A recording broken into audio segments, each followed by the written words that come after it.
President, please be seated.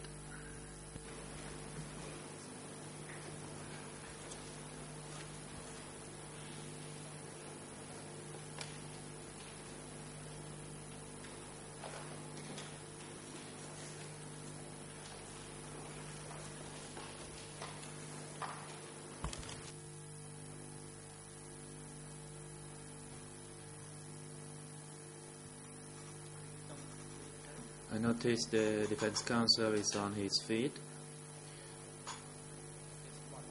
Could you first tell the chamber of the topic of what you intend to raise, so that we can decide whether you are allowed to proceed to raise?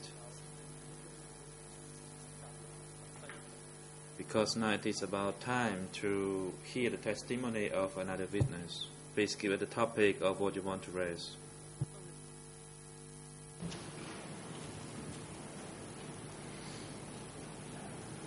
Thank you very much, Mr. President. I just wanted to support the request made by my colleague for Khieu Samphan to receive the audio recordings of the witnesses that are going to be heard. And I would like to add that I would like to receive, if possible, a transcription of the witness we were hearing this morning, Sa Sorun. Following this morning's testimony, we went back to the audio recordings, and there were some interesting things which we noticed only this afternoon after hearing this morning's testimony. So we would be very grateful if you can be provided with a transcription of the audio recordings of that particular witness, so that we can show to you and to the other parties what we think should be highlighted, and we can also use those transcriptions for the cross-examination later, probably later next week. So you would like to support the request made by the Khieu Samphan team, and we would like to add that we would like to have the transcription of all the audio recordings made for the witness this morning. And on a more general note, I like to know whether there will be an opportunity to raise oral arguments or oral motions we have when they're not related to a particular witness. I've noticed that the trial chamber has taken the position recently that we have to file everything in writing. We do not agree. I think there should be an opportunity to raise issues, even if they're not related to a particular witness, in court orally for the benefit of the public. These proceedings are public. I don't think that we can be forced to file everything we do in writing. So if there is an opportunity to raise other issues, we would like to hear when. Thank you.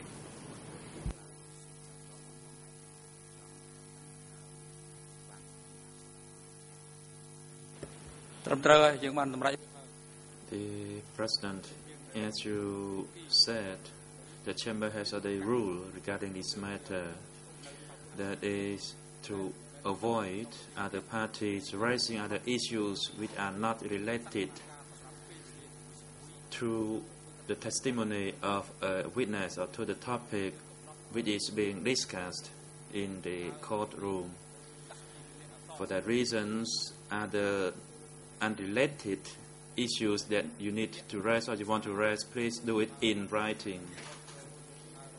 And you are positioned to support the position of the International Defense Council for Khieu Samphan. I would like to give the floor to Judge Lavange to respond to these two international defense teams. Judge Lavange, you may proceed.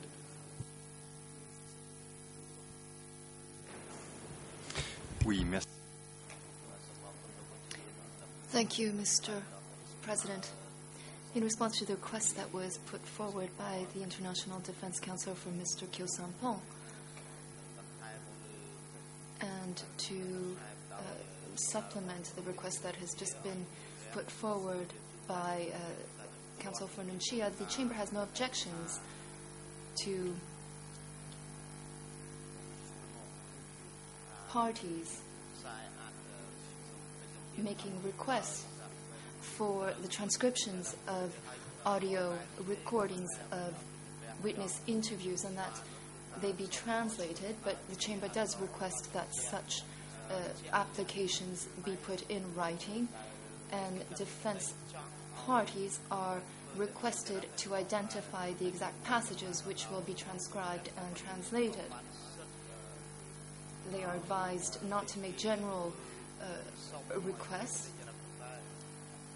but as the defense for Kyo Sampon has identified discrepancies between the written records of witness interviews and the audio recordings, such requests will be admitted.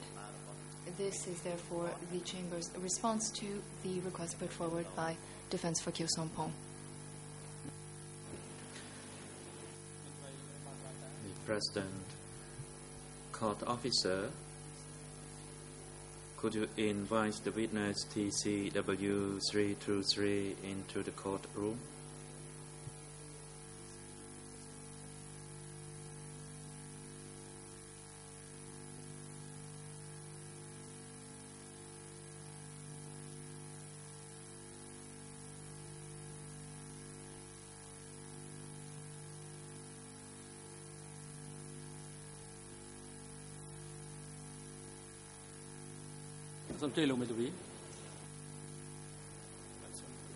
Counsel, you may proceed. Mr. President, as usual, we, the lead co-lawyers for civil party, we would like to delegate the task of questioning this witness to La Junti and Banabi. Thank you.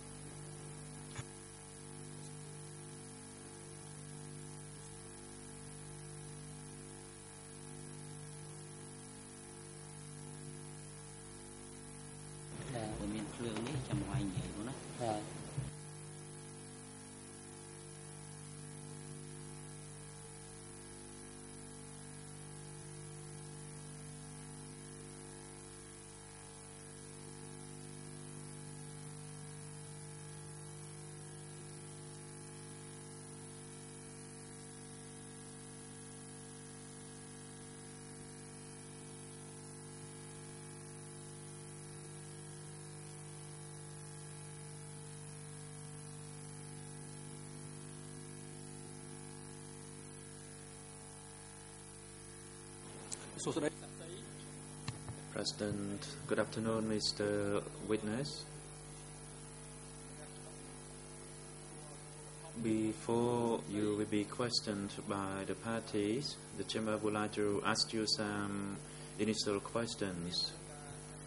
And before we do that, we would like to add to what has been informed to you by the court officer before you respond to questions put to you by either the bench or any of the parties to the proceeding.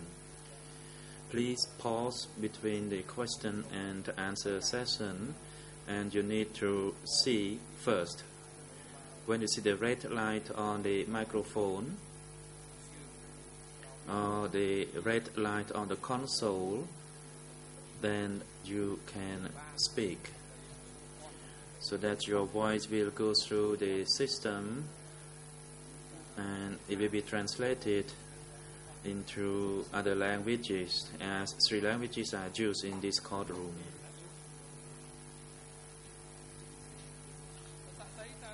Mr. Witness, what is your name? Response: my name is Kham Ngon. Question: are you literate? Response: no. Question: can you write your name? How do you pronounce Kham and how do you pronounce Ngon?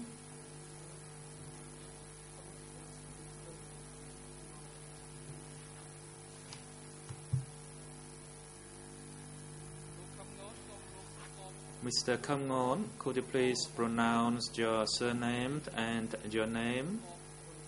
That is Kham and Ngon?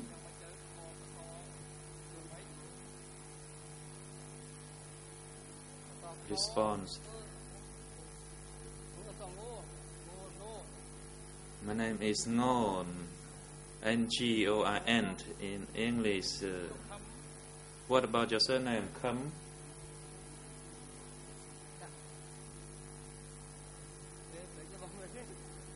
Response.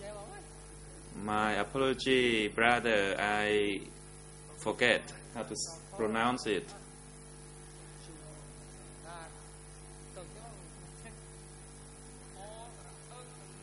So it's in English Khoem. That is correct, says the witness.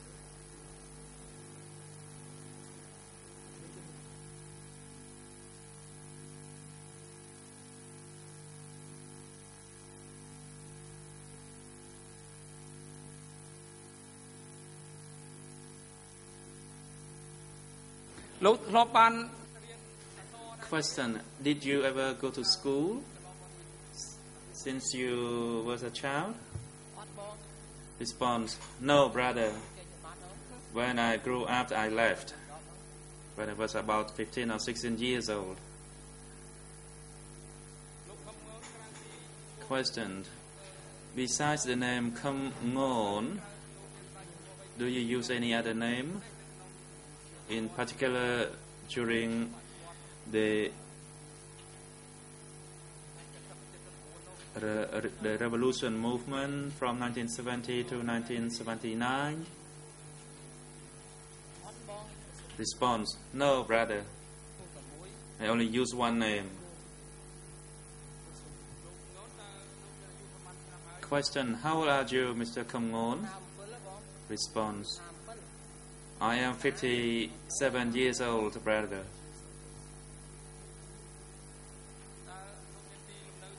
Question. Where is your current residence?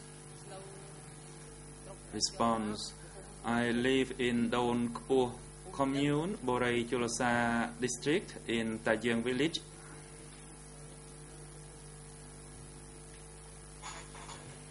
In what province? Question. Please you pause a bit before you respond. When you see the red light, then you can speak. Response. It's in Takao province, brother. Question. What is your occupation, Mr. Kham Ngon? Response. I sell palm cake and I do some rice farming, but now I don't own any farmland anymore. Question. What is your father's name? Response. Ut is his name. What is the surname of your father? Response. It's Dok Ut.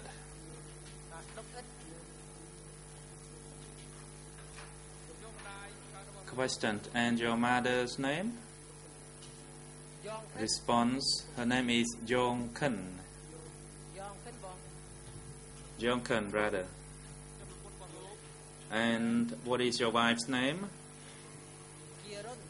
Response. Chia Run. Question. How many children do you have? Response. I have 10 children, brother.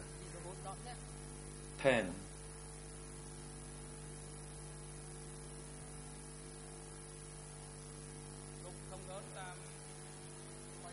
Mr. Kham Ngon, as reported by the greffier,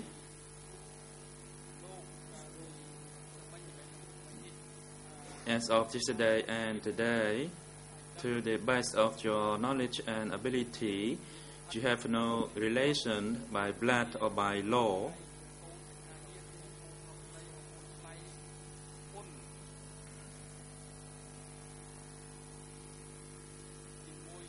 to any of the civil parties or any of the accused, the three accused, Nuon Chi, Ieng Sari, and Khieu Sampon. Is that correct? Response. I have no relation with them. Question: have you taken an oath before you came to testify? Response: yes, I already took an oath, brother.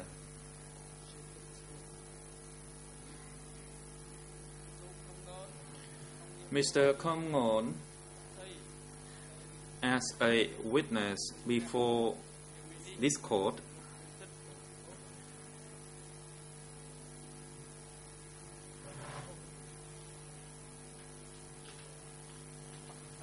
you have the right not to respond to any question or request for you to testify, which could incriminate you. So you have the right not to self-incriminate, which means that if you believed your response would lead to your prosecution. Also, at the same time, as a witness, you have the duty before this chamber to respond to all the questions put to you by judges of the bench or by any of the parties, except in the case that your response or comment may incriminate you, as I said earlier. And as a witness, you must say the truth that you have heard, have known or experienced, or that you observed directly in relation to all the events related to the questions put to you by judges of the bench or any of the parties. Do you understand that? Response: yes, brother.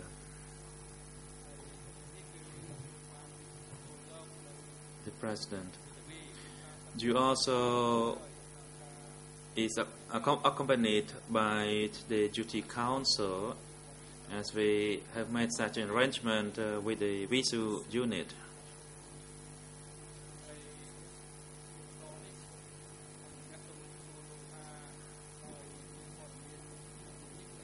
Based on the information you provided to us that you are illiterate, the question is, have you ever made an interview or interviews with any of the investigators from the office of the co-investigating judges in the last couple of years? If so, how many times have you made such interviews? Response: I have made 3 interviews, brother. Question: can you recall a year and the location where you made those interviews? Response: it was about 3 years ago, and it was done at a school in Don Kpu. Thank you. Before you came to testify today,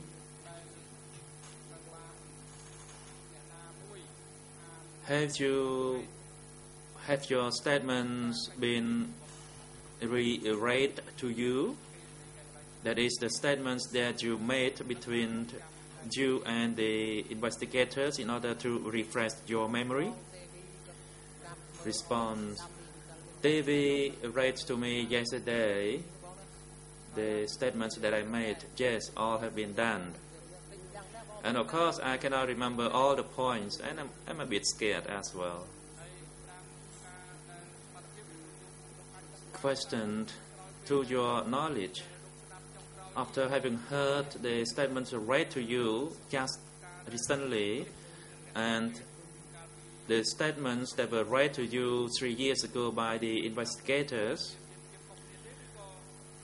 is there any difference, or are they the same? I mean, the content of the interviews. Response: it is the same statements that I made at the school last time. Thank you.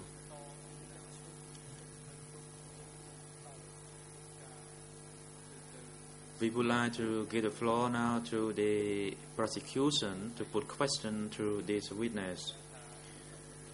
You are reminded that he clearly states that he is illiterate. So you have to take that into account when you want to present a document or documents to this witness. Yes, he cannot read it. You may proceed. Good afternoon, Mr. President. Good afternoon, Your Honors. Good afternoon, everyone in and around the courtroom. Good afternoon, Mr. Kamngon. My name is Chandara Rasmai. I am the Deputy Prosecutor, the National Deputy Prosecutor. I'd like to put some questions to you, and please respond to those questions. First, I'd like to ask you some personal backgrounds prior to 1975. The first question is as follows. Before 17 April 1975, what was your occupation?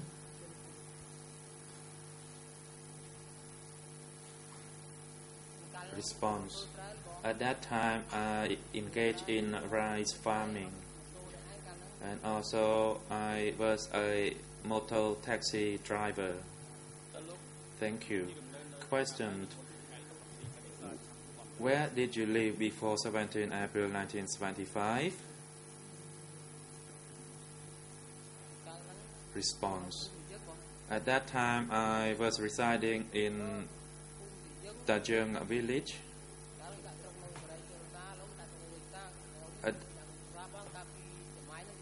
At that time, it was in Koh Ondat district, which is now Borei Chulasa district.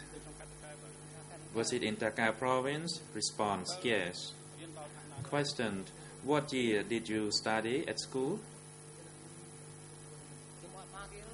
Response, no, I did not go to school at all. When I was 15 or 16 years old, I was convinced to become a soldier, and I did. Question, did you partake in the revolutionary movement? Response, I left home to join the revolution. At that time, it was at the village level, and then I was sent to become a soldier at the district for a few months. Then I was assigned to go back to the rear.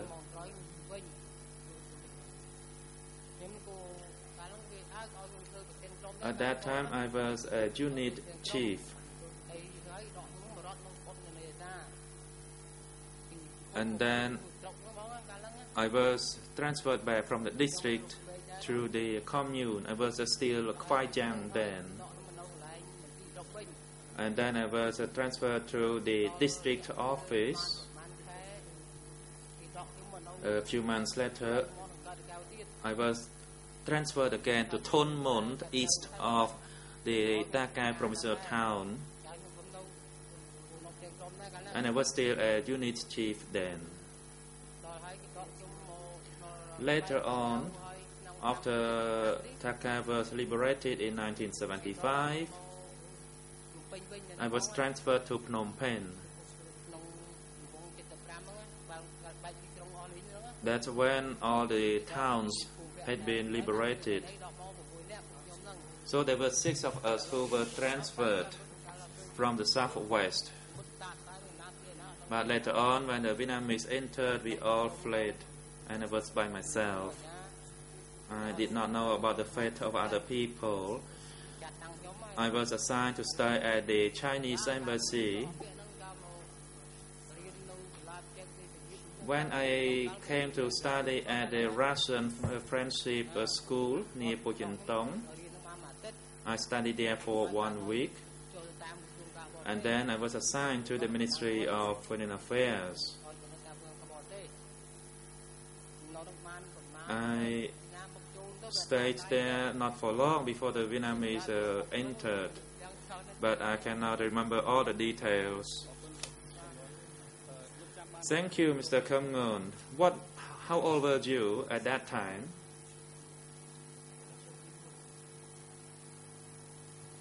Response. When I left home, I was around 16 or 17 years old, or maybe 15. I was still pretty young. I was called by my friends, so I went together. Question. Did you join the army voluntarily, or are there other factors that compelled you to do so? President. Mr. Witness, please wait till you see the red light first before you proceed. You can only operate when you see the red light is on.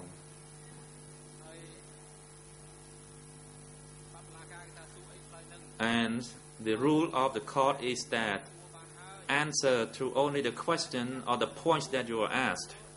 Please wait to the question and you only respond to the point put to you in the question. Mr. Kongon, could you tell us were there other reasons for you to join the army? Response. At that time, I was asked to join by my friends. So I volunteered to join the army. And I went with them. At that time, my mother did not know as she was not home. So I joined the army with other friends. Question. What was the purpose of the establishment of the army? Why the army was established in your village, that is prior to 1975? Response. When they introduced me to the army, I did not understand the rationale behind. I simply went along with my friends. I did not really understand the reason. Question. Did you ever hear the word revolution prior to 1975? Were you told about that word and what it meant? Response. The word revolution, they said something like we had to liberate the poor. I did not understand that much back then. I simply went along with others. Thank you. Question. So did you ever hear the word Khmer Rouge then? What it meant to you? Response. The word Khmer Rouge, it's a bit difficult to describe it. I did not really understand it much at that time. Question. How about the word Communist Party of Cambodia? Did you hear about that name before 1975? Response. Yes, I did. I heard of the Communist Party of Cambodia. But to me back then I did not understand what Communist Party of Cambodia was all about because I was not educated. I did not understand it. Following your participation in the revolutionary force, did you receive any political training or training of that sort?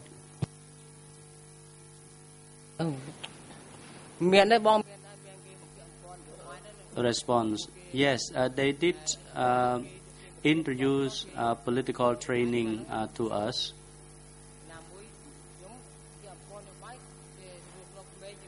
And I was among the youngest. I simply said yes to whatever they told us.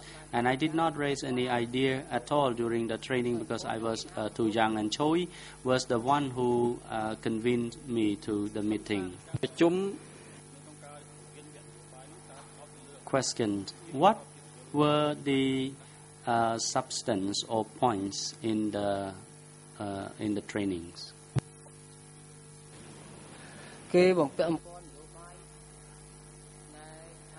Response.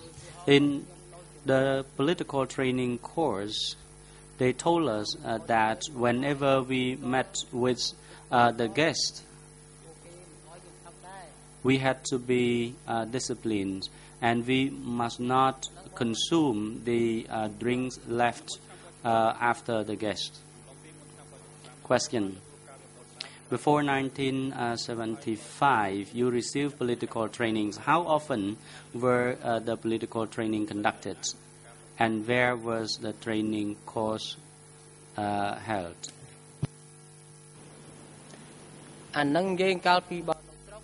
Response. When I was in my district, we met once or twice, but I did not join the training back then. I was too young.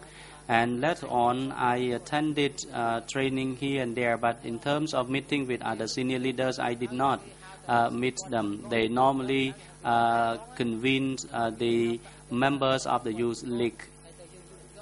And for me, I was the combatant at that time, so I did not participate in the meeting. I was guarding outside. Thank you. The youth league you mentioned just now, what do you mean? What was it about? Response. Youth league back then was referred to the core forces. They were considered the true force of the movement. Question. Why was this core force established?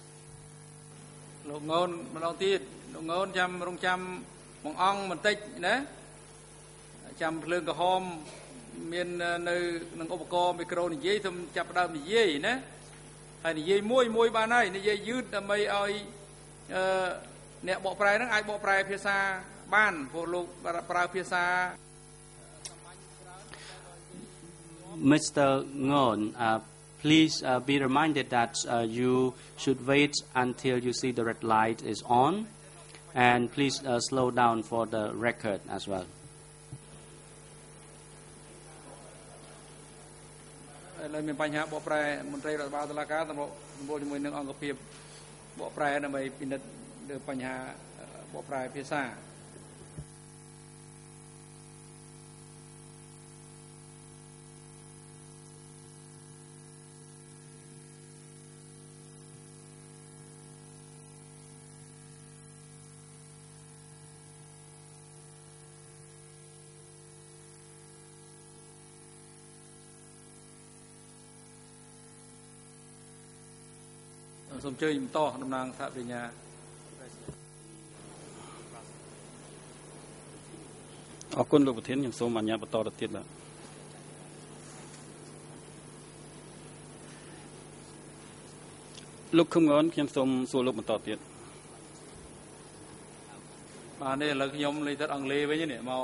The National Prosecutor, you may continue.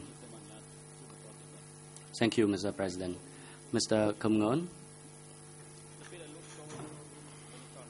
when you joined the revolution prior to 1975,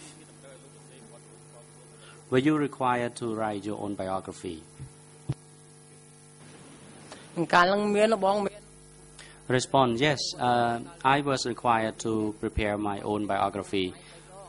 I had to prepare my daily activities 3 times a day.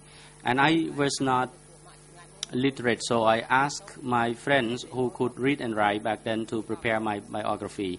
And I submitted to them. The first time they said it was wrong, and the second time it was wrong too. And then I prepared the third one and submitted to them.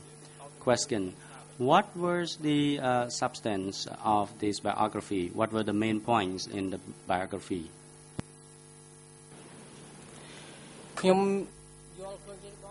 Response.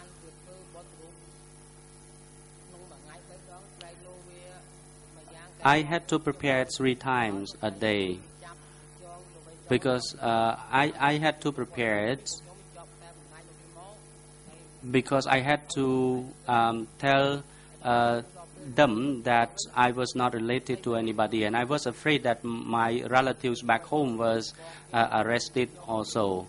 And then later on I learned that my relatives back home were arrested and executed. One of my cousin was executed, so I had to prepare my biography. I was concerned at that time when I was asked to prepare my biography. Question: when you joined the revolution, did you also become a member of the revolutionary youth?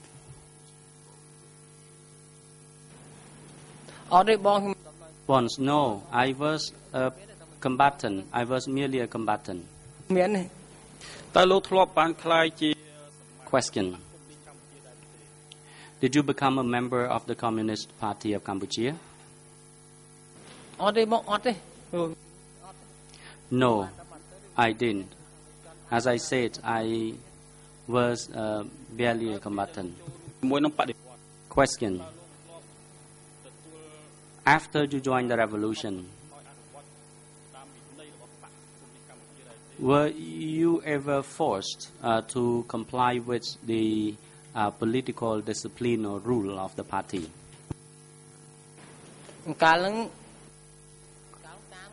Response: at that time I simply followed others.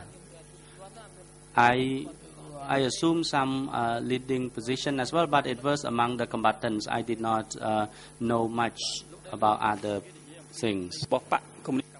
Question: did you ever hear about the policy or disciplines of the party and what they were all about? Response: they did advise me, moral advice as well as other behavioral advice. They did give us some guidance. Question: on the behavioral traits or behavioral rules for combatants in your teams, what were they about?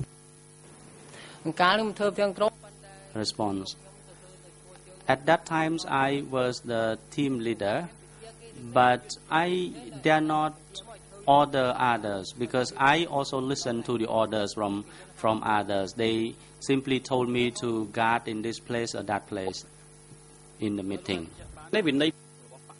Can you tell us the discipline of the Communist Party of Cambodia? Do you think that those disciplinary rules were stringent for the parties or for members of the parties?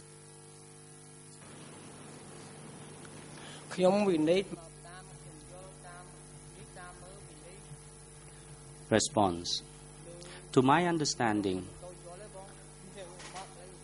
well, I did not really understand. I simply follow the order and instruction.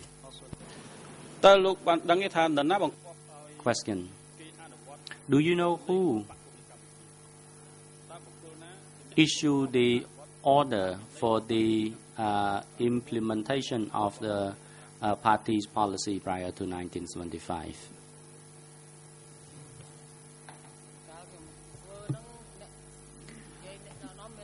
Back then,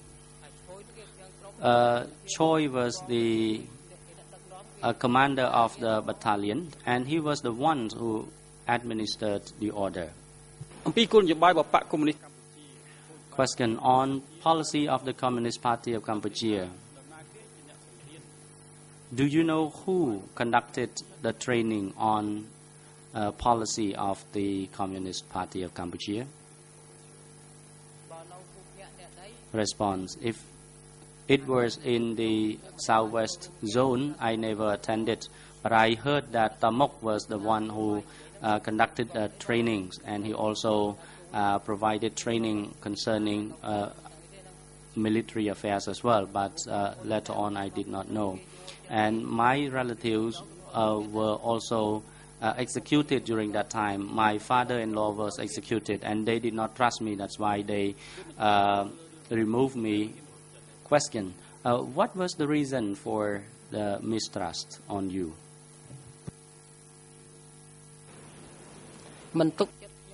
Response: they did not trust me because they thought that I might have known other affairs, and I did not dare say anything because I was afraid of being executed as well.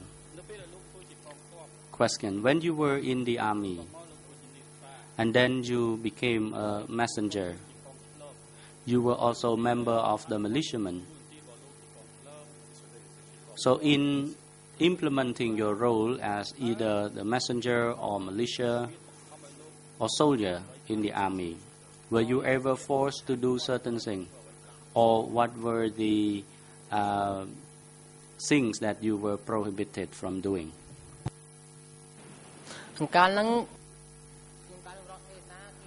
Response: when I was a messenger, they instructed us that I had to be punctual, I had to deliver the message according to the time required. And at that time, the district committee, by the name of Brother Sam and Sieng, they issue order to me that I had to deliver a message on time. Question: so what were the instructions really? Did they issue reprimand for you, for example, if you were late, or they had any other disciplinary sanction against you? Response: they called me for re-education. They sometimes they suspended me for a day or so, and during the suspension period, they would re-educate me. What? Question: when you joined the revolution, did you have the right to leave the revolution freely?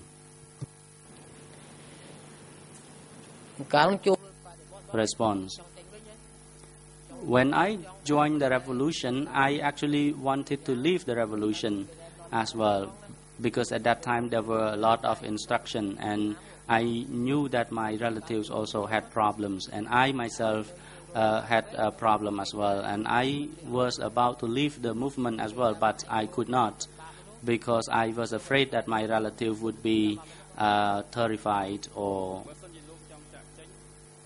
intimidated. Question: so you were saying that if you leave, there would be problems with you. So what was the likely problems that you would encounter if you had to leave the revolution back then?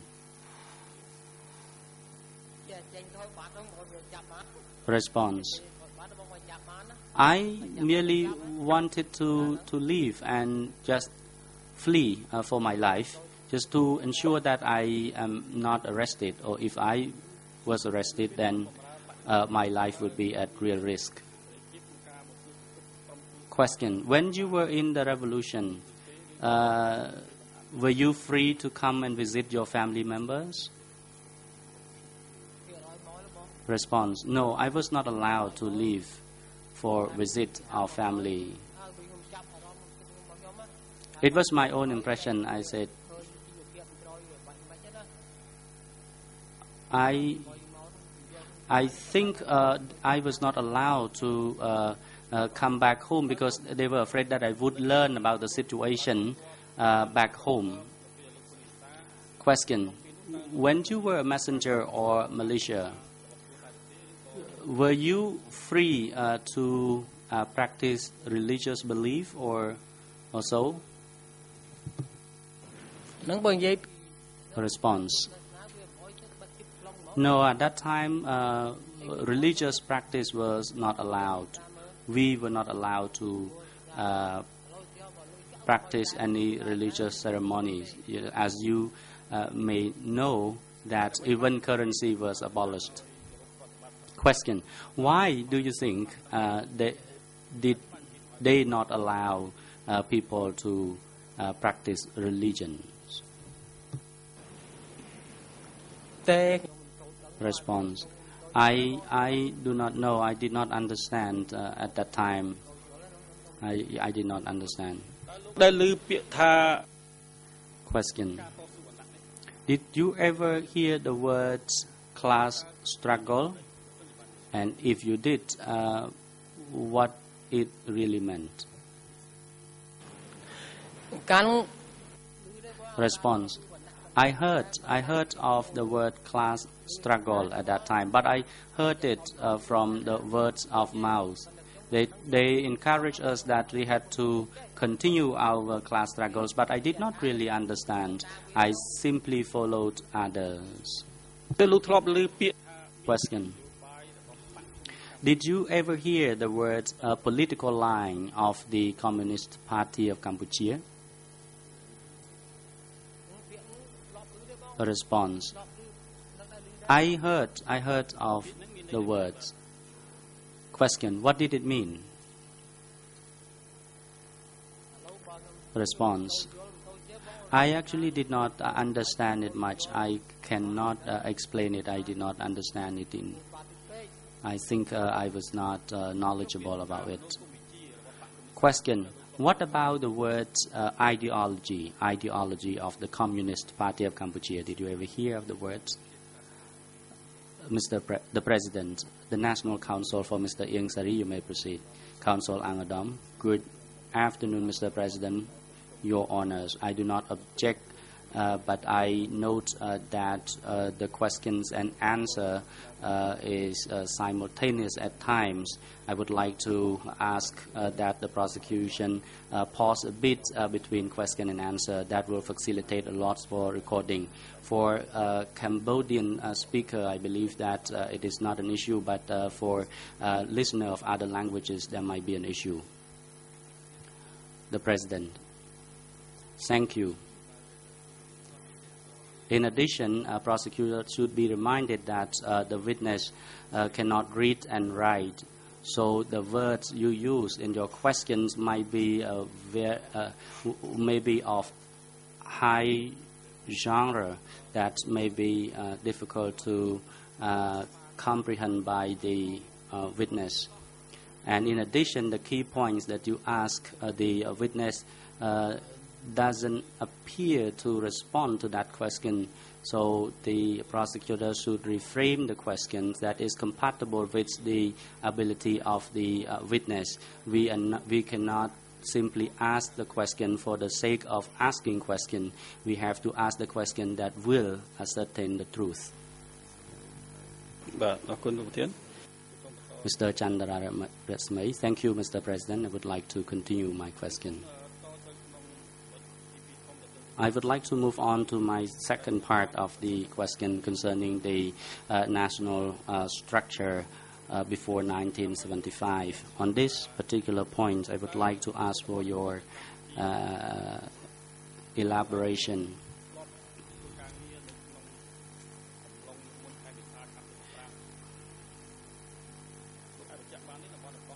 In the liberated zones before 1975, were there liberated zone in the place where you located? Response. That I did not know.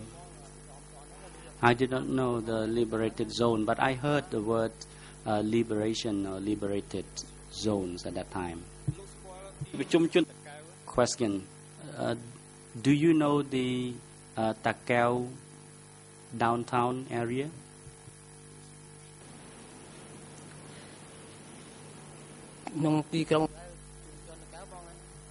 Response. Takeo downtown, yes, I do. Question. What was the Takeo downtown, or what zone was the Takeo downtown located? Response. Takeo downtown was in the southwest zone at that time. Question. Do you know who was above Tamok?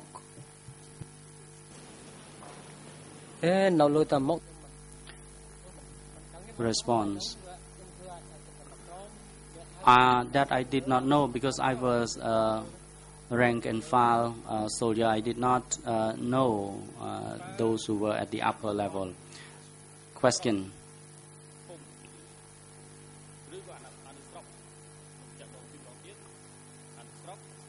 At the sub-district, district, sector,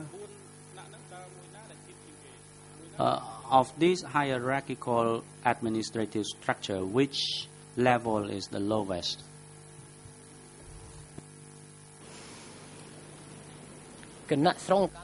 Response. Brother San and Brother Siang were the members of the district committee. They were the biggest people I knew. Question. My question is of the sector, district, sub-district or commune. I would like to ask you, in terms of administrative structure, which one is more superior than the other? We have commune, sub-district, district, and sector. Which one is the bigger, and which one was the lowest?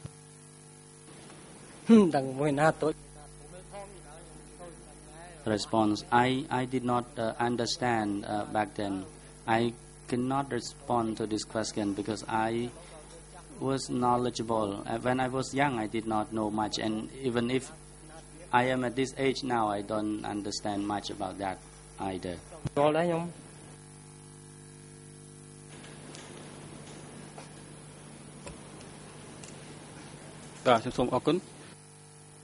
Thank you. So my next question is, in Koh Andat district, did you ever hear about the disappearance of people over there? Prior to 1975, did you ever hear about the disappearance of people? Response.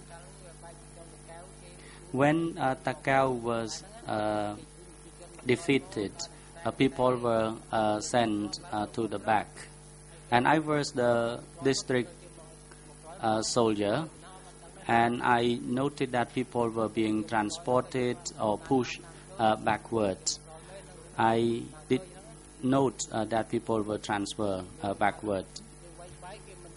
When Takao was defeated, then they arrested a lot of people, and I did not have any idea as to where they would send those people to. And Brother Choi, who was the chairman of the district committee at that time, was responsible for the arrangement.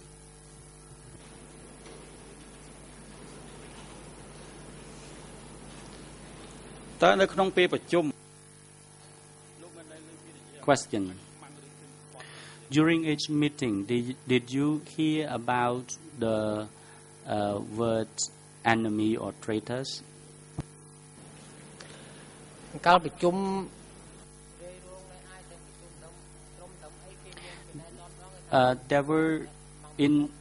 There were smaller meetings, and in those meetings they mentioned that we had to be vigilant for fear of enemy infiltrating.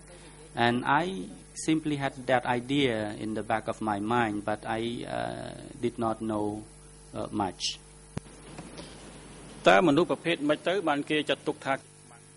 Question. Who were considered enemy?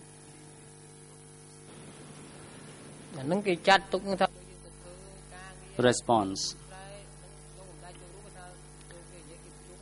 I never attended it myself, but I heard from others that those who worked as a spy, or those who was lazy, or those who stole the cooperative's property, for example, potato or so those people were considered enemies.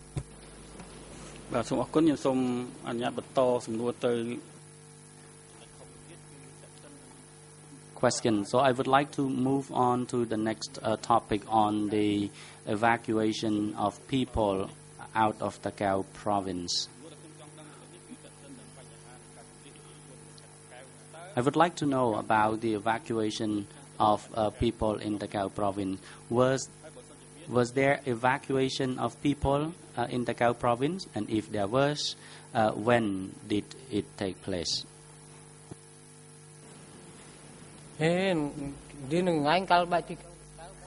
Response. When Takao was defeated, I was a soldier. They evacuated people to different directions. I did not remember the dates when people were evacuated. I did not even remember the date of my entry into the revolution. Can you recall if you knew there was any evacuation of people in Takao province? Response. Yes, I saw the evacuation. I only speak the truth. But I did not know where they were evacuated to. Question. What types of people who were evacuated from Takao province? Response. I did not know. I did not understand about the evacuation at all. I only saw the evacuation because then I came to Phnom Penh.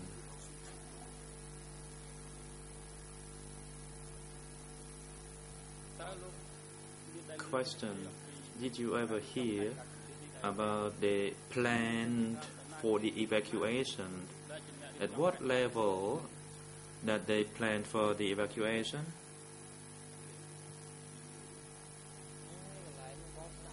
Response. It was the upper level, so it's beyond my knowledge. I did not know about that. I was at a lower level, so I could not know about that.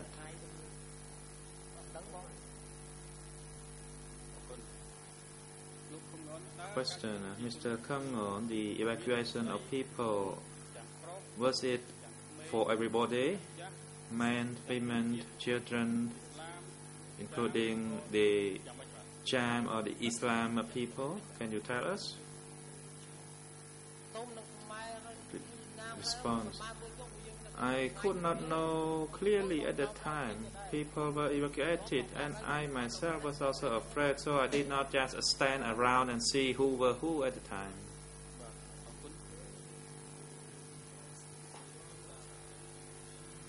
President, Duty Council, please try to remind your client when he should start speaking and when he should not.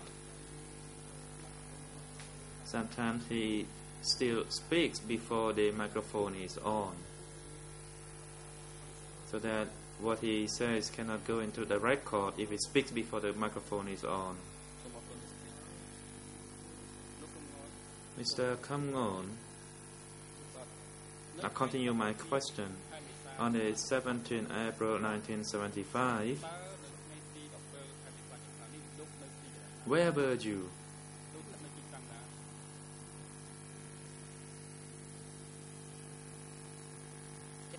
Question. Are you referring to 1975?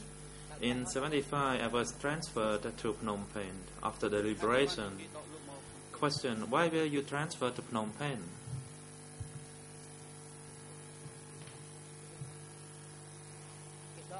Response. I was transferred to Phnom Penh to work in an embassy. I was at the Chinese embassy.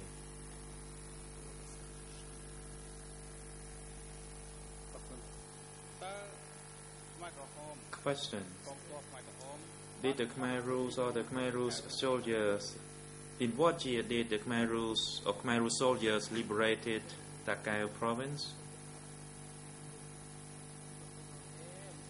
Response. I cannot recall the month of the liberation. As I said, I still am illiterate. I can't even recall what happened on the 7th January.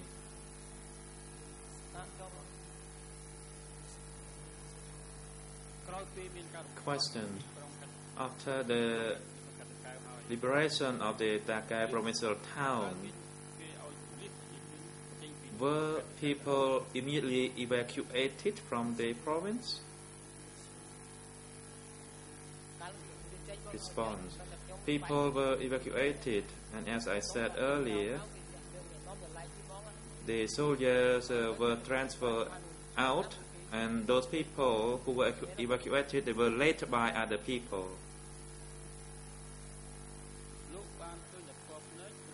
Question. Did you see the evacuation yourself, or did you hear about it? Response. I heard people talking about that as I was at the east of the town, and the evacuation took place on the west. Question. Who told you about the evacuation? Response. At that time it was Thun. Thun told me about that, but he's already died.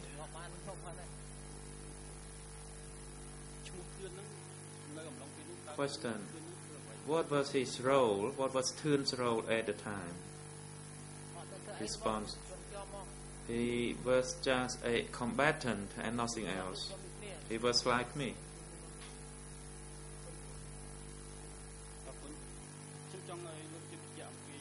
Question. I'd like you to tell us the reasons whether you knew or you heard about the evacuation of people from Takeo province. Response. At that time, Takeo was liberated and people were evacuated. As I said, I did not monitor the movement, so I could not tell you much. So after the provincial town fell, people were evacuated by another group of people. As we were the combatants, we did not know about that. People were evacuated by the upper level people. And that happened after the fall of the provincial town. That's all I knew.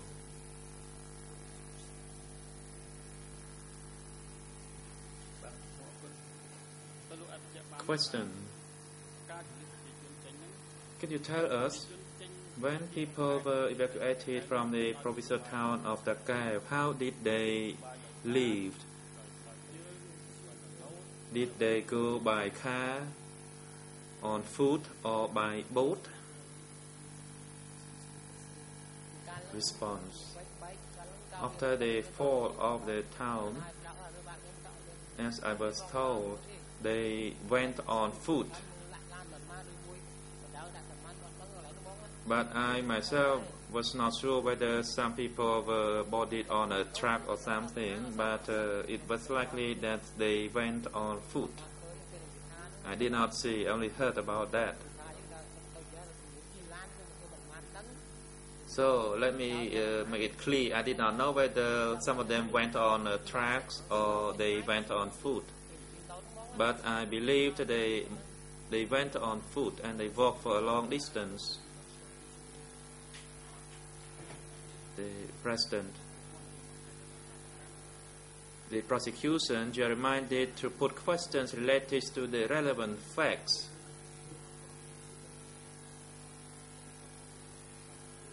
And make your questions more relevant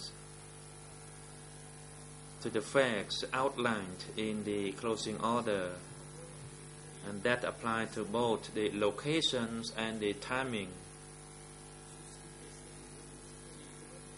For instance, the first phase and the second phase of the evacuation.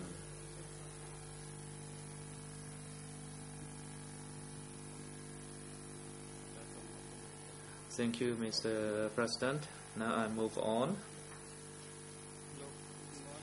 Mr. Kamngon,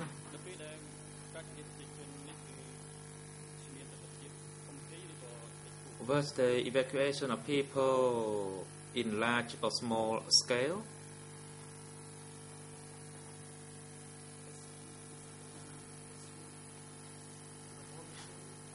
Response. As I heard, it was in a small scale evacuation.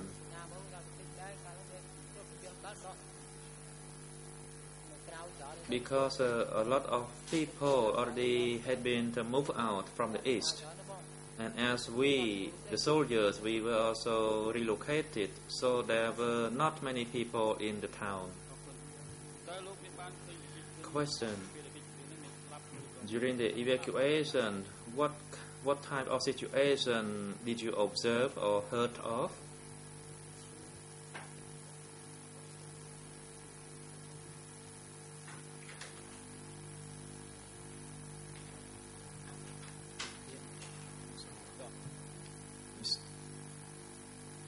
The Council, Mr. President, I'd like to object to that question. The President. Mr. Witness, please hold on. We wait to hear the objection raised by the defense first. Please show your ground for the objection. Sonarun. Thank you, Mr. President. Good afternoon, Your Honors and everyone. The question by the prosecutor or the series of questions have already been replied by the witness that he did not see it personally. He heard it from a person named Thun. So he did not witness the evacuation. And a series of questions still put to the witness after that. The President, the objection is sustained.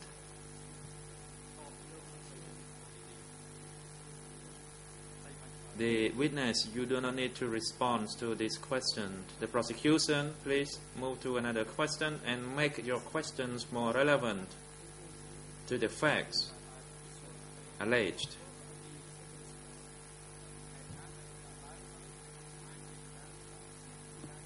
Make sure that your questions are relevant to the facts outlined in the closing order.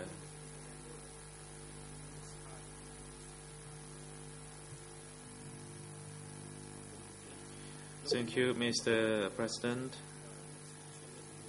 Mr. Kumngon, I have 3 or more questions, then I conclude my session. I'd like you to confirm if you heard or if you knew later that what was the direction of the evacuation from Takeo province? Response. No, I did not know at all because I had already been transferred to Phnom Penh.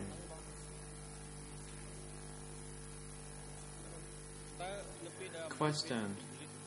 During the evacuation,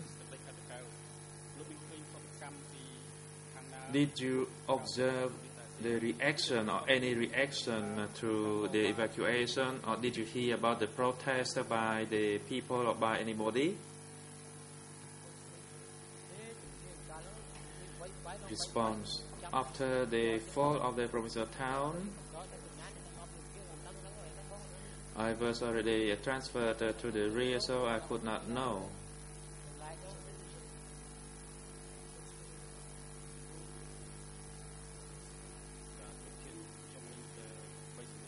Mr. President, I only have 3 more questions, then I conclude my question session.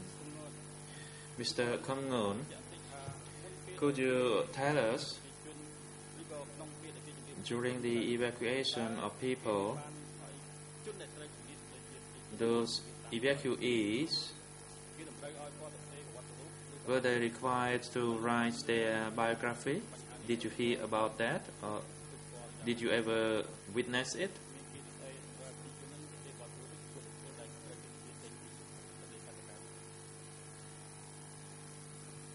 Response. For that, I did not know.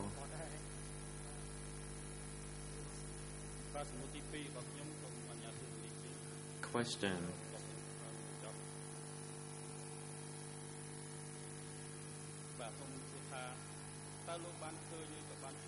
Did you see or meet